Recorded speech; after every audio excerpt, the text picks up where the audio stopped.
Hello, everyone. Welcome to Small Biz Tips. Today, I am with a gentleman that I was blown away when he shared what he was doing. So I had to bring him on the podcast. Marty, what's going on, man? Hey, Gilbert, I'm glad to be here. Thanks for having me on your podcast, man. Thank you for coming. So before we jump into what you got going on, which I think is pretty awesome, who is Marty? Oh, who is Marty? Well, Marty is Marty is a guy that's been around for a few years. In Okay. in my 30 something years in business, I've had some pretty cool things that I've done over the years. Mm-hmm. It started out in the call center business and then moved over to the TV and infomercial and home shopping business. I was actually the very first person to put a URL on an infomercial, which Wow. yeah, so that tells you how old I am. And I've been doing e-commerce since the very beginning, and actually at one point had one of the earliest and largest affiliate programs way back around 1999, 2000, 27,000 affiliates for my Oh my affiliate God. program, and just been doing e-commerce, digital marketing, Mm-hmm. advertising, promoting, and multi-channel marketing for many, many years, combined with mergers and acquisitions. And I've just made my way and looked for opportunities, and when I see opportunities, I take them. So my career has been very fun and fascinating, and I've made a little money along the way. That's amazing. That's amazing. So I'm really curious. 27,000 affiliates? Yeah. Wow. Well, that was back when there was only like three affiliate programs in the world at that time. This was before even Amazon had an affiliate program. There was like me Wow. and 1-800-Flowers was, I think, the biggest affiliate program at the time, and just a couple handful of others. And so it was really the early stages, and everybody wanted to figure out how to make money on online at that time, and there weren't a lot of other opportunities. So I mean, eBay at that time, eBay was like 2 years old. So this was a long Wow. time ago. That's amazing, man. What were you selling? Was it like a product, a service? What was it that built so much Yeah, affiliates? that was actually when I was in my infomercial days. So that was a number of infomercial products that we had. Particularly at that time, we had a product called the Abdoer, which was an exercise machine, and that Hmm. actually went on to sell $300 million worth of product over the Wow. next couple of years. So it was a huge, massive success. That's amazing. Congratulations. So what happened with that company? Did you guys end up selling it or what happened No, next? actually, with that particular company, we were backed by we got an investment from a PE firm, and Hmm. we actually started going out on an acquisition spree. And so I actually actually that was the beginnings of my M&A journey, really. Well, it was kind of the second phase of my M&A journey. Hmm. So when I was on the buy side, so That's built amazing. and acquired a number of different businesses, and grew the company pretty large. So Wow. So I'm curious. When you started this acquisition journey way before everybody started thinking acquisition is cool. What has been like your biggest lesson throughout that journey? there's so many lessons. But biggest one is, I think, be open to opportunity. I think Mm. a lot of people, whether they own a business and Mm-hmm. they either don't look for the opportunities to do acquisitions to grow their business, or they own a business and they aren't open to opportunities to be acquired. And Mm. I was actually listening to another podcast, and I think it was one of your guests who was talking about, somebody that did a Series A and then they got acquired, and somebody's like, "Well, man, you barely had the business for like 2 years. Why did you sell so fast?" And he was like, "Because you don't know if that person who wants to acquire you, that business that wants to acquire you, is going to be there next time, right?" And so Mm-hmm. I see a lot of business owners who are like, "Oh, I'm not ready to be acquired," and then they turn down deals that get offered to them, and then later on they were sorry they did that because things didn't turn out the Yeah. way they wanted, and they wound up having. Matter of fact, I just had a client who just went through this. They had some massive acquisition numbers thrown at them, and they kept being like, no, no, no, we're going to build this bigger. It's going to be more and more and more. And they wound up turning down too many of the deals, and wound up selling the business for pennies on the dollar because some things Wow. happened that they just blew it. And so be open for opportunities, whether that's marketing opportunities, Mm-hmm. partnership opportunities, employee opportunities, acquisition opportunities. I see too many business owners who get so myopic in no, no, Yeah. no, this is the one thing we're going to do, and they don't see the opportunities that are right in front of them. You know, it's funny you said that because, you know, as business owners, sometimes they say we got ADD and we all over the place, but sometimes we say we're too focused, you know, we're so tunnel focused, we don't even see what else that could be there for us.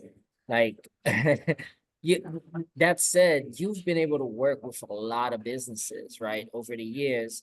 And you've Thousands. helped a lot of businesses through the acquisition process. You know, what would you say was something that you wish business owners would do to prepare them to be when they're ready to be acquired? Number one thing they need to do is have their financials in order, Okay. especially smaller businesses. I know you have a lot of kind of coaches and consultants of Yeah. smaller businesses that listen to this podcast. Get your books in order. It's not that tough. You know, use QuickBooks if you need to. Mm-hmm. Hire a bookkeeper to keep things cleaned up. But the number one problem I see is books that are the financial books that are out of not in good order and Mm-hmm. have a lot of personal expenses intermingled in things like that. Clean up your business books and keep them clean. That's the number one thing I see. Number two is not having your business processes In documented place. and replicatable and transferable. Mm. So if you own a business and you are the business, you know, you cannot exist without you, then you do not have a business that is sellable.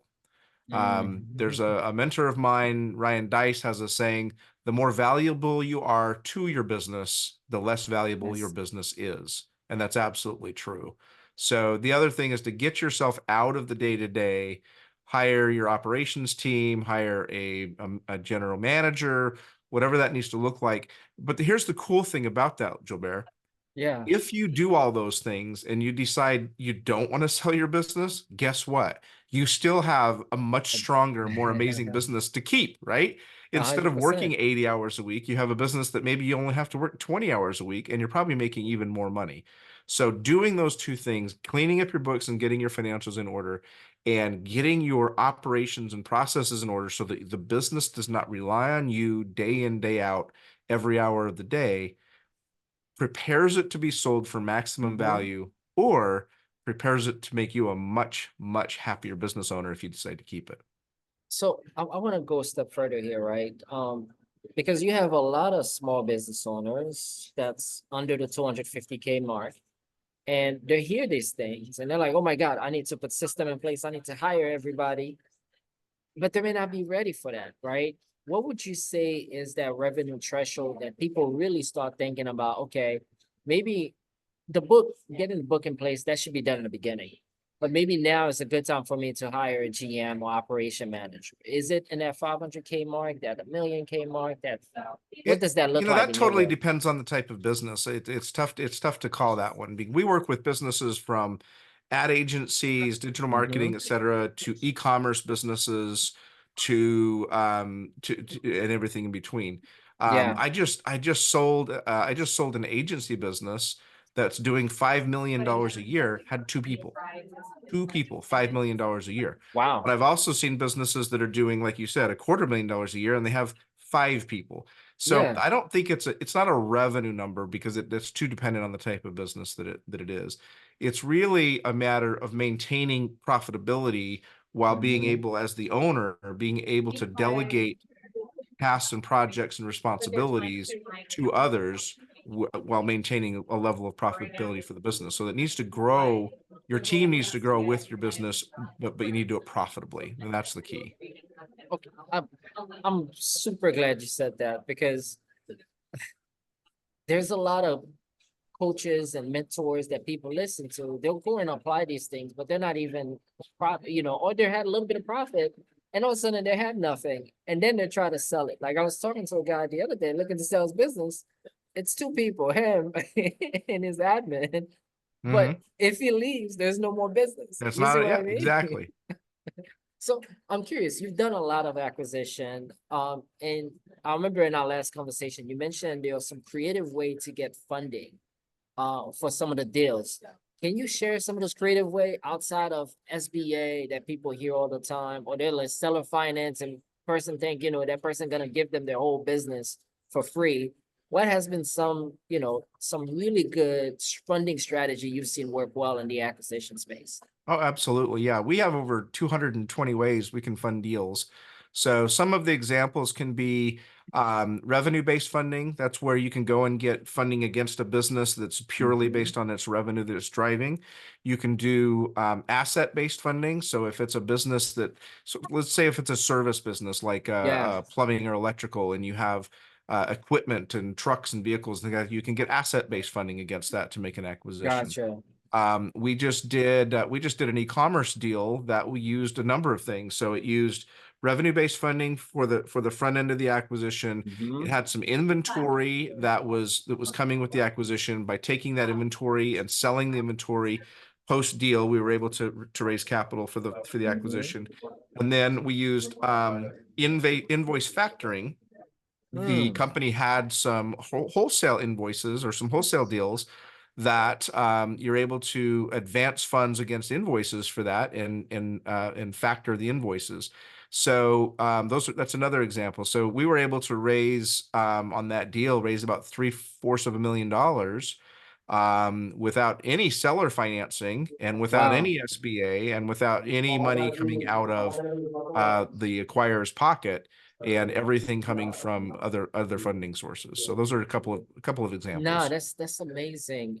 You said 230. Do you have like a guide you would share with people? Because that's gold, man. That is gold, and that's why it's not out there publicly. So those are some of those deals, are some of those structures are kind of top secret in our back pocket. They're for our clients only. So no, we don't share them all out there. It's funny because I get that request all the time. I need to share like Like somewhere out there, 10. put out share all 25 or 30 of them, and kind Yeah. of give some examples. But and it's very deal dependent. Like I said, if you have a Mm. consulting business, obviously equipment or asset-based financing is not going to work because there are no Yeah. assets or equipment, right? If you don't have inventory financing is not going to work. But there are lots of other ways of funding deals out there. You can bring in third parties. One of the things we see right now that's very common that we're seeing is what we call corporate refugees, people who are losing their jobs or being laid off at, Yeah. the big high paying jobs, et cetera. And they're looking and saying, I want to buy a business that Yeah. I can control my own destiny, and it makes enough money every year that that it meets or exceeds my current salary, Hmm. but I'm the boss, I'm in charge. How can I acquire that business? Well, there's some ways we can do that. So we look at those. We say, okay, do you have home equity? You can borrow against that in a home equity line of credit or a Uh-huh. second mortgage. You can borrow against a retirement account. Now, we never advocate withdrawing from a retirement account because there's hefty penalties Yes. for doing that. But you can often borrow against Wow. your retirement account. You can borrow against a 401k, and often the Huh. rates are very wonderful interest rates because it's a secured loan. And some 401k holders actually will do that internally. They'll say, yeah, if you got $100,000 in your 401k, we'll let you borrow 80,000 of that at a Wow. really, really great rate, because if you don't pay it back, it's secured by your 401k. We already Yeah. have it locked up. So you can borrow against a 401k. And so by putting together some of those types of funds, we've enabled many people to come and buy really wonderful businesses that otherwise they wouldn't have been able to do. So those are a couple more examples. So I think I've just thrown about what, seven, eight, or nine financing Yeah. I options out at mean, you just like well, I'm that. So taking notes. This yeah. is good, man. All right. So I want to go a step further. You mentioned working with your clients. What exactly do you do? Are you guys a broker, or you guys buying the deal with them?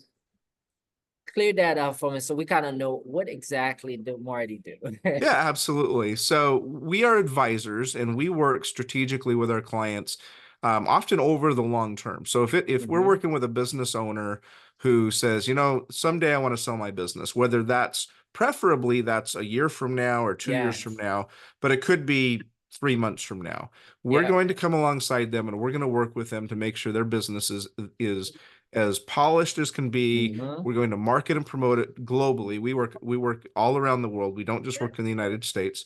About 60% of our business is international. Huh. We're going to help them get the maximum number of potential buyers who are willing to pay the highest price for that business. And the sooner we get involved in that, the better, because we have to help with all these things, with their financials, with what we call staging, right? Just like you stage a house for Gotcha. sale, you need to stage a Yeah. business for sale. So we're much more than just a broker in that we actually come alongside and partner with our clients sometimes years in advance of an exit and help them prepare for maximum value. Mm-hmm. On the buyer Wow. side, it's something similar. We work with corporations who are looking to do acquisitions for roll-ups. So let's say you've got a Oh, business that's doing $1 million a year and you want to grow that thing to $3 million a year. You have a couple of options. You can go out there yeah. and try and sell way more, which is really Yeah. tough, right? And generally, when you have those lofty goals, you wind up losing money because it costs more to make those sales, and sometimes you make risky bets. Or you can just go out and buy another company that is already Yeah. doing those numbers and acquire them. And we actually have ways of doing that so that a company can do an acquisition sometimes for not one penny out of their own pocket. It doesn't cost them 1 cent, and you can double or triple the size of your business revenue wise Mm-hmm. and double or triple your profits and put no money down in some cases and very little money down in others, and we can structure really good deals. So we help businesses grow through acquisition, through strategic acquisitions and roll-ups. I'm curious with that, right? Why aren't more business doing that, right? Like you're They don't doing a know. mil.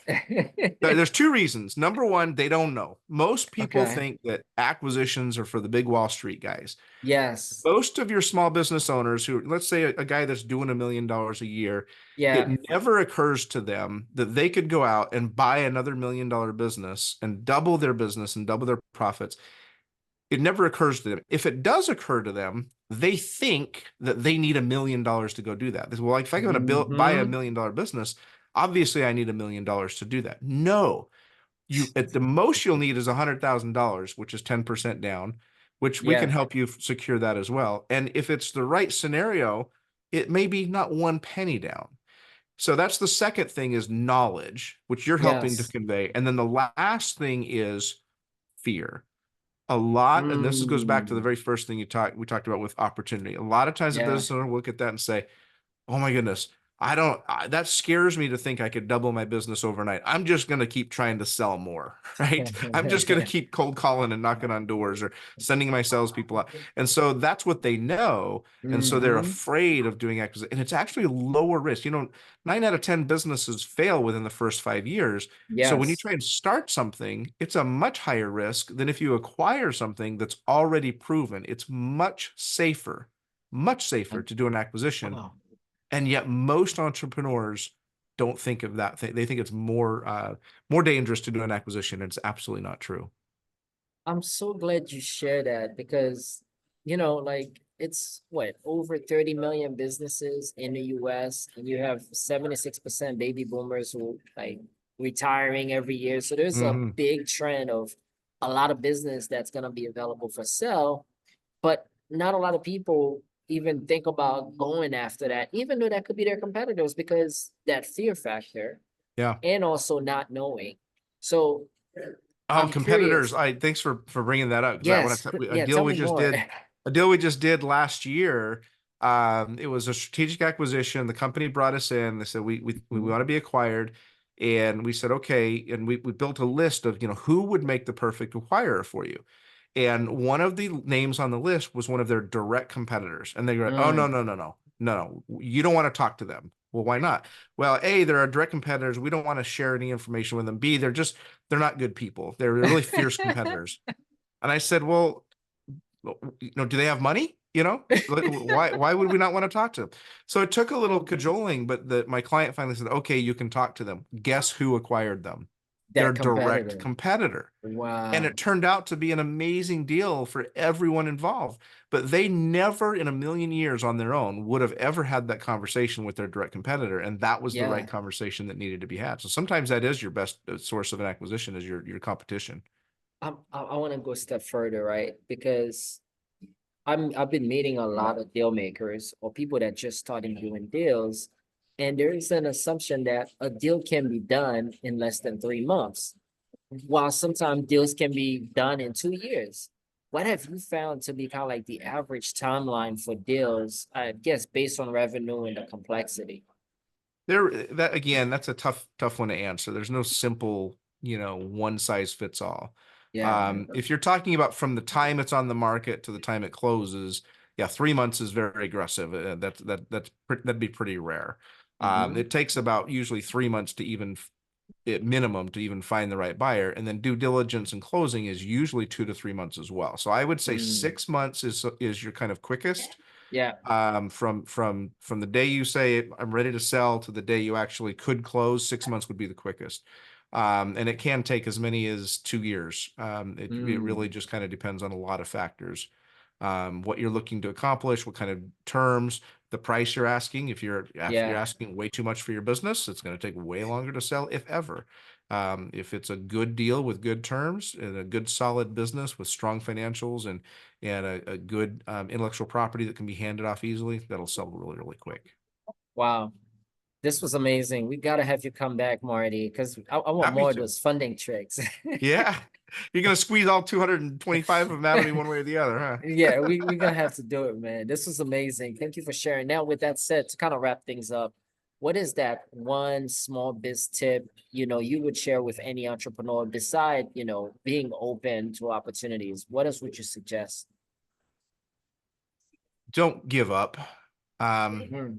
I have seen so many business owners who have given up a little bit too early, right before hitting that pot of gold, right before striking that oil. Mm. They've given up. And being an entrepreneur and a business owner, it's tough. It's a lot of work. Yeah. It's stressful. It's a lot of anxiety. Um, but keep going. Success is just around the corner.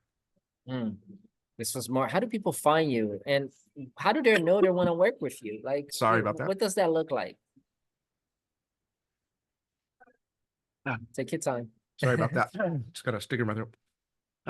Yeah, so I'm easy to find because my name, Marty Fahncke, I'm the only Marty Fahncke in the entire world. So if you Google me, that's me. I'm active on LinkedIn, and my website is westboundroad.com. And yeah, if you've got a question about buying businesses, selling businesses, Mhm. happy to share that. We do post a lot of content on LinkedIn that will help people, give them some good advice and tips and tricks, Nice. etc.